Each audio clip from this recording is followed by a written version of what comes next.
这个视频是我的那个成人小提琴讲座的第9讲，然后第2部就音感训练的部分，好，然后我再讲到那个12期音程表，好，那我刚刚录了一个视频，但是因为那个视频我暂停的时候它断掉了，好，因为我这个暂停有时间线，所以我这个视频就紧接着上个视频，我就前面讲过的我就不重复了哈。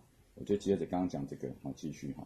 那我刚刚提到说，其实你如果自然音阶的话，其实以C大调来讲的话，好，那C大调自然音阶就是没有 A B C D E F G 嘛，像这样 A B C D E F G A B， 所以它没有升降记号哈。那它所有的音程，你是不是就可以这边也写个 C D A B， 所有的排列组合，哦，这样就1度，对不对？那这样就是大2度啊，大3度。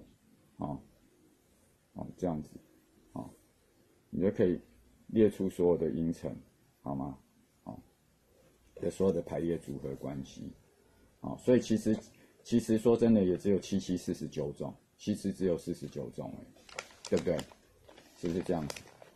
不过这样子的方式你是不会知道，这是一种切入的方式，那不过我刚刚这种我把它称之叫7期的全自然音程表，全自然音程表，它这样子的重点并不是在音程它只是让你知道说全部有这么多而已，那其实还有一个12×12的全音程表，就是这全音程就是包含所有的自然音程、非自然音程，就 C， 然后我们用平均律来说的话，我们先不要管升 C 降 B 是不一样，先当做一样的，那是不是有12个音？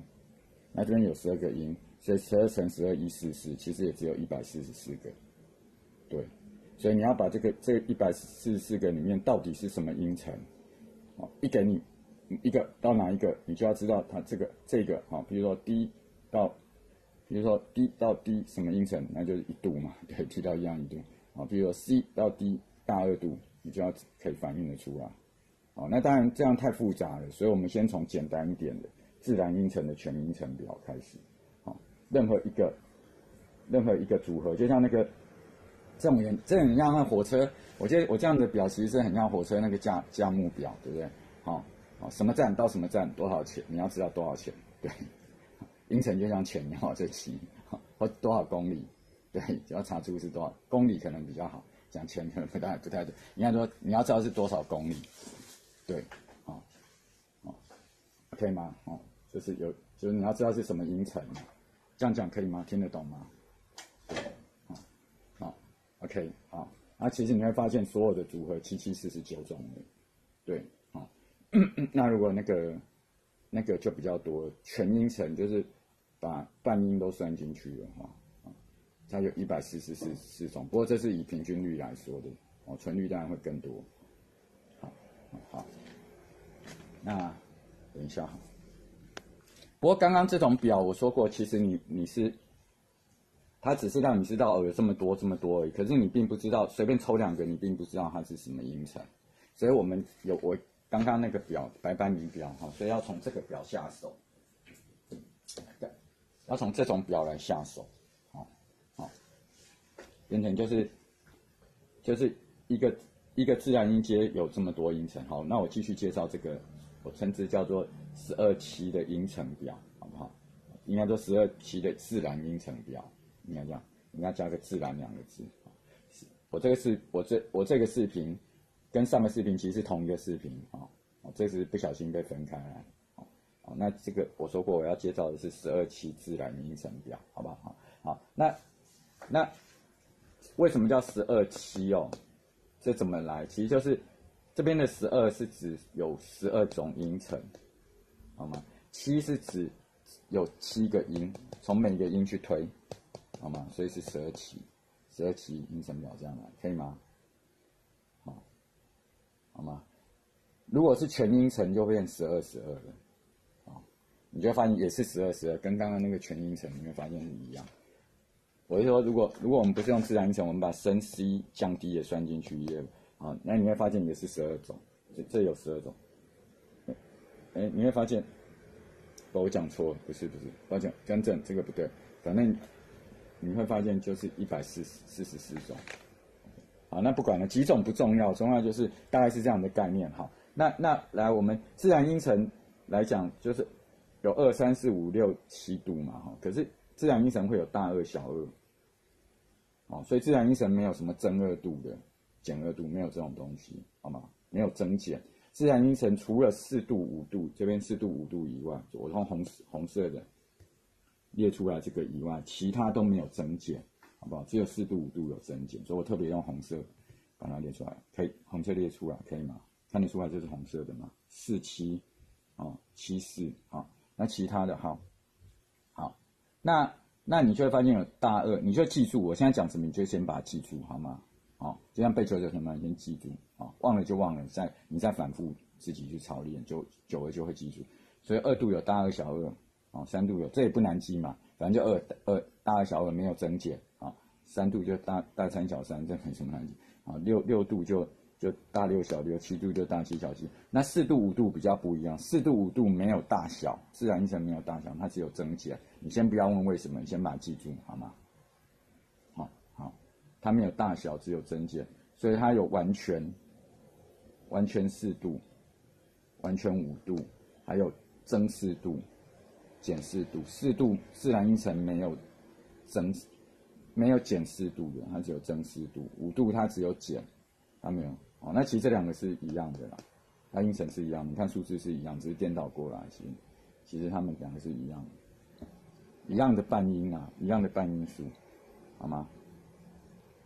好，没关系，这个一样的半音数，这个你就有印象就好，你不用记住，先不用记，也不要问为什么，好不好？好，反正就这样，你要记住大2、小2，3大3、小3，6大6、小6，7大7、小7。那4度、5度，它只有完全4度、完全5度跟减4度，还有增5度，这样只有这些。你会发现有12种，1、2、3、4、5、6、7、8、9、10、11、12，几种不重要，也不要问为什么就12种，好不好？就这样啊。所以我就把它叫我这边的12就只是这个12的意思，哦，没有什么特别，就是只是这样的。那7的意思就是说，你可以从任何一个音开始去推。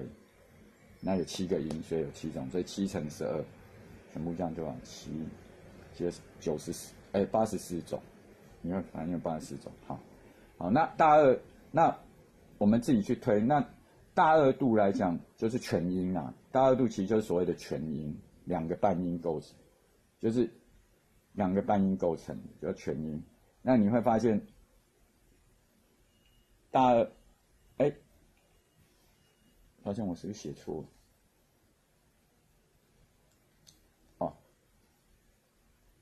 小2，我写错，抱歉，我写反了，难怪我写怪怪的。抱歉，我这边刚好写反了，我靠，等我一下。抱歉，我刚刚写反了，我这顺序写反，小2大2，所以小2度的只有半音的，半音的只有3咪发，我们一般称叫咪发嘛，跟提哆半音嘛，就是3、4、1、7。我刚刚已经说过了，我上个视频提到我避免使用哆来咪发，因为一般人会跟7大调，因为台湾的教学那个是错误的教学，对，所以会让你们混淆，所以我用1、2、3、4，好不好？让你们有调性中心的感觉。我上个视频有提到，我就不在这边反复说了。不知道我现在在说什么的，你去看我上个视频讲的好不好？好，那回到这里，反正就是你就要记就咪发跟提哆，好，这蛮好记的，其他全部都是全音啊。不过其实全音有大全音、小全音这几个是大全音，这小全音，就是不是全音的音程比例都距离感都一样，你自己唱就知道了。你自己唱唱看，你说哆瑞哆瑞咪哆瑞咪这3个来讲，哆瑞跟瑞咪哆瑞咪其实比较不一样，瑞咪感觉上音程比较靠近，哆瑞比较远，所以你唱起来会哆瑞咪发，那嗦拉也比较远，咪哆瑞咪发嗦跟哆瑞咪发嗦拉提哆，我的意思说，你有没有觉得这几个音其实那感受不太一样？那其实它们的音程是不一样，基本上它们分成2组，好，就是从1、4跟5，我这边好像写错了，抱歉，我写错了。